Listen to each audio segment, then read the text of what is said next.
When it comes to building an office or making a new remodel or whatever it might be, the thing that I want people to achieve and learn is how to make better choices and how to select that team around them and make it theirs. The Dental Brief is brought to you by Omni Premier Marketing and the amazing guests who bring wisdom and advice that you can put to use to take your business and practices to the next level. Find us on Facebook and join the conversation.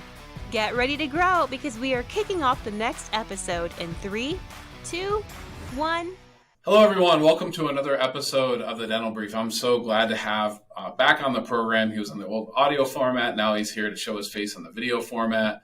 Mr. Steve Anderson, say hello. Hey, thank you for having me, Patrick. Glad to have you here. Glad for today's share. You know, we'll talk a little bit about you and what you do here in a second, but I do want to say that I see more and more sketches and designs being posted on Facebook where one dentist is asking a group of dentists, hey, what does everyone think about my new office layout or the office layout that I came up with? So I think timing of this is perfect. Steve, kind of tell us about what you do. I know you're a dental construction, Denco Dental Constructions, but tell me how you got to where you're at. I got tired of being in everything to everyone. It was interesting over the years. It was getting to the point where it was just about the dollar. And I realized that there's so much more that I had to give and so much more that I wanted to be able to allow dentists to be able to see the side of things that don't get talked about. And sure. It was interesting. I was driving to work one day and I decided it was going to definitely be dental. And from there, I stopped doing all the residential and I stopped doing other commercial projects and just focused on dental, and it kind of took off from there. Yeah. So tell me a little bit about your business. So I know Denco Dental, obviously. I think other people are aware of it too. Tell me just a little bit different about your business than some of the other businesses. It's design build. I've done over 1,000 design build dental offices.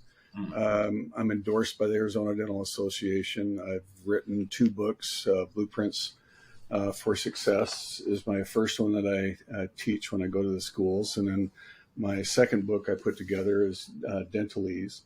And in the process of doing that, realized that there's so much more to give and there's so much more information out there that doesn't get talked about with dentists. And, you know, people say, well, I'm a general contractor. And it's interesting what you learn if you really are passionate about doing a particular item. For me, it's dental construction, but I learn all the other aspects of what works, what doesn't, and understanding successful trends and not only in design, but also just how the office is configured and how to sell dentistry better and all those kind of things. It's really pretty interesting. It's fascinating. It really is. It's such a unique part of the business that a lot of people don't think about until it's time to think about it. Let me ask you, what are some of the challenges that new practice owners or people that are doing a build out or are changing locations, what are some of the challenges that they're having right now in the design and build out phase? Well, some of the biggest things, Patrick, is we're running into them selecting the wrong team members. You know, it's the old thing of blind trust, and where it's not earned trust, and they all of a sudden they're handing over their wallet to people that shouldn't be doing it to. And then also the dentists that are coming out of school, they have all these questions and they just don't know where to start. And that's really what was the context of the book. The first 2 books is learning how to do the whole process A to Z, and then it's step by step.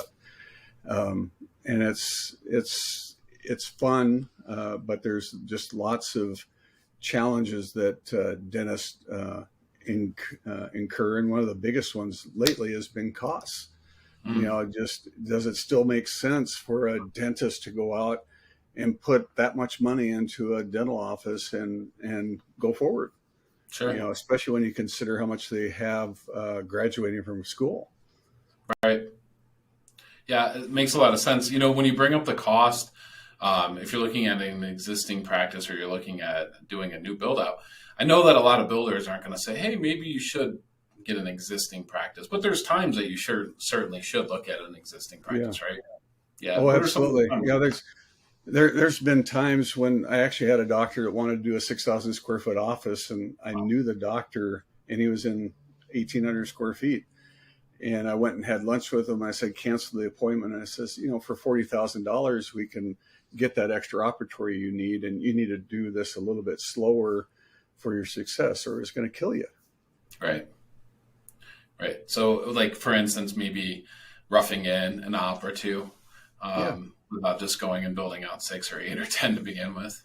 Well, and the cost, that's one thing that we're seeing is trying to use the square footage more advantageous to them, trying to get more operatories and more a bigger return for their square footage. And so certain things, there's a point of what do you cut out, what do you not cut out, what's important, and how much can you streamline it to maximize your dollar.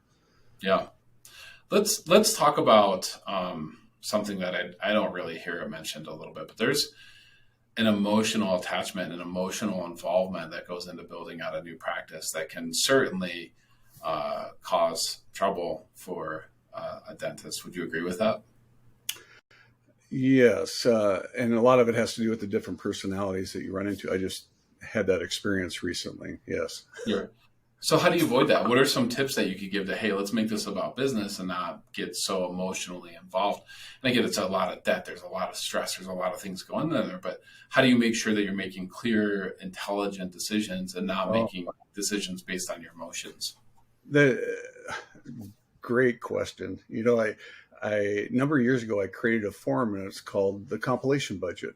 It sounds pretty simple, but what's really interesting is it takes all the categories, and it's not just like if you're doing it's designed for whether it's a ground up or a remodel or what have you. And some areas might be zero and others will be applicable accordingly, such as land. Is there land involved? And it goes through all the different categories and the building tenant improvements, and then has checklists for equipment and also those other things that the dentist often forgets, like a refrigerator and appliances and waiting room furniture and your signage and IT and all those things.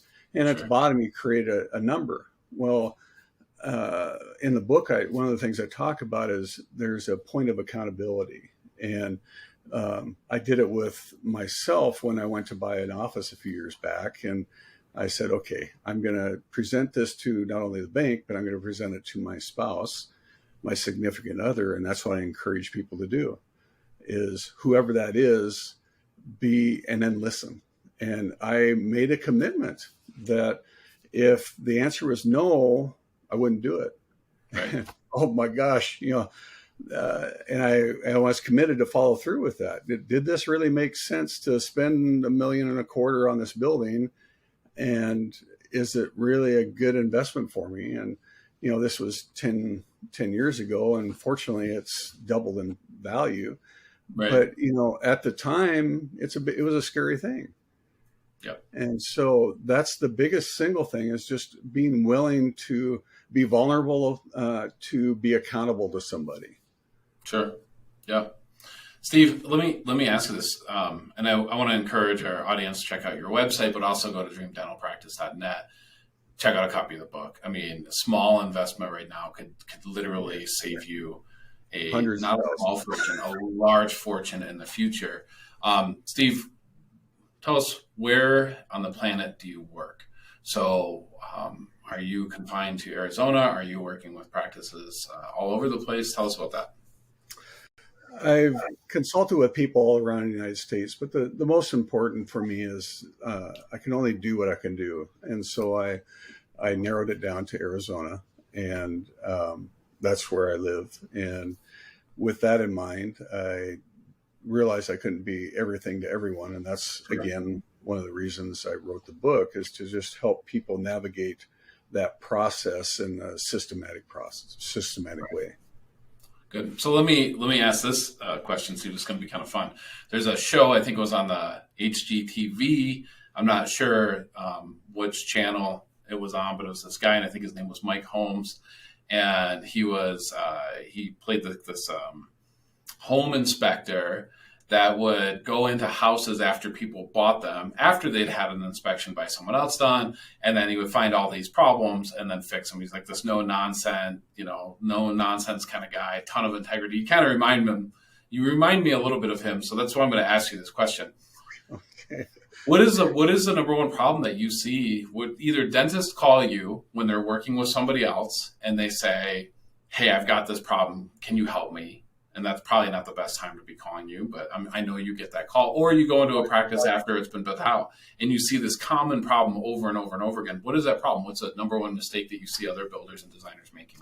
I'll name a couple of them, but one is letting a designer that isn't proven to the industry just hand it over. And when I talk to doctors, I stress to them there's a certain time for you to be engaged, and there's certain doctors that just want to be hands off and they don't want to be involved, but they need to be in order to get heard and really understand what's important. And that's at the beginning when you're in the design and review and finishes. And then you can let it go if you trust them and they'll do a good job, and it's proven. Right. But that's one of the pain points. I've seen things overdone and over designed, and and I've seen offices that are very pretentious, and some of them fit the doctors exactly per plan and per design, but some are way over the top. And when they're way over the top, they're embarrassed. And their production, they did this so their production could increase. And what I find out is there's this little bar, and it doesn't matter what your bar is, if you're low design, high design, whatever it is. But if you build above it or you build below it, you miss that expectation and you're embarrassed. And then you have a hard time producing. That's one of them. And then the other is we run into issues with just poor design. And what happens is they turn it over to an architect that has no understanding of what's going on. Or sometimes they hand it off to even an equipment company and they just trust that they know what they're doing, but no one asks the extra questions.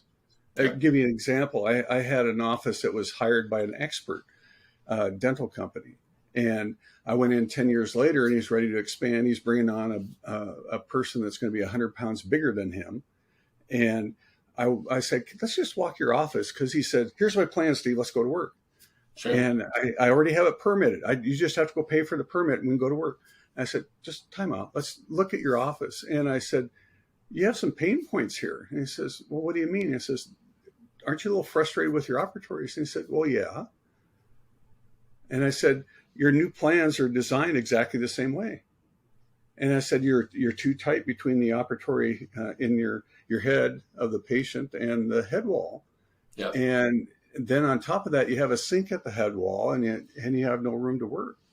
And he's going, well, yeah. And I said, you've got a 6-foot hallway behind your operatories. Right. I said, why don't we just take a foot and a half out, and we can even have the utilities underneath the head wall cabinet. And he said, you can do that? But nobody asked. And that's the biggest thing I see is there's little pain points. I had another client that said, we've been working 7 drawings now on this renovation, trying to come up with a floor plan for the new space. And they keep coming up with the same terrible design at the checkout. It was just really tight. And nobody was asking the extra question about what is a good flow and what is a good design. Or another one where they allow the doctor to be right by the checkout. And I says, no, you don't want to do that. Let them do your job. If you don't trust them, fire them and get someone that knows what they're doing.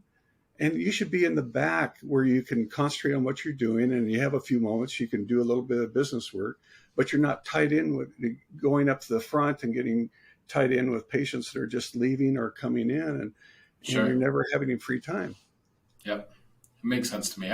I'll say, to put this outside of a practice when, especially if someone has only worked in one practice and now they're getting ready to do a startup or a build out. If you've ever been in a house where the light switches aren't where they should be. They're on the other side of the door. I've seen this happen, or the counters are too tall or too short. How it can destroy, I'm tall, I'm 6'4". A counter an inch high or an inch short can destroy your back in no time at all, right? Because you're just not used to it. Or steps that don't have the proper rise. I mean, imagine in those little nuances in your working situation all day long. And not only that, if it's not comfortable for the doctor, it's probably not comfortable for the patient either. Right? And then the patient never feels right. I mean, go ahead. It reminds me of just a client. They were at the point where they were getting ready to install cabinets. Yep. And she happened to say that this is the first time they saw what the cabinets are going to look like. And I'm going, what? And she said, they put in doors I didn't want. The ceilings aren't what I wanted. The things aren't located where I want. I'm getting cabinetry what I didn't pick and select and didn't participate in the colors. And I said, how'd this happen? And what happens is there's certain architects that will just draw the plans and then they have these dummy finishes. Yeah. And, because they're relying on a material finish person, a designer, someone to go through and verify those. Well, this architect did it, permitted it, and the contractor went to work and just started building it. And, oh my gosh, it just the anguish and the pain on that person. It was just so sad to see. Sad. Yeah, Steve, I want to help our audience. You want to help our audience avoid these issues. I want to push the book. I've got a copy of it. This isn't some fly-by-night flimsy book. This thing is one of the heaviest books that I own, and I appreciate you coming out there, Steve. So I encourage our audience to check it out again. Go to dreamdentalpractice.net in order to get a link to a copy of the book, and then the website, dencodental.com. Check it out. Awesome portfolio, great client reviews on there. Steve, thank you so much for being here. We really appreciate the time. Well, I appreciate your time. Thank you so much.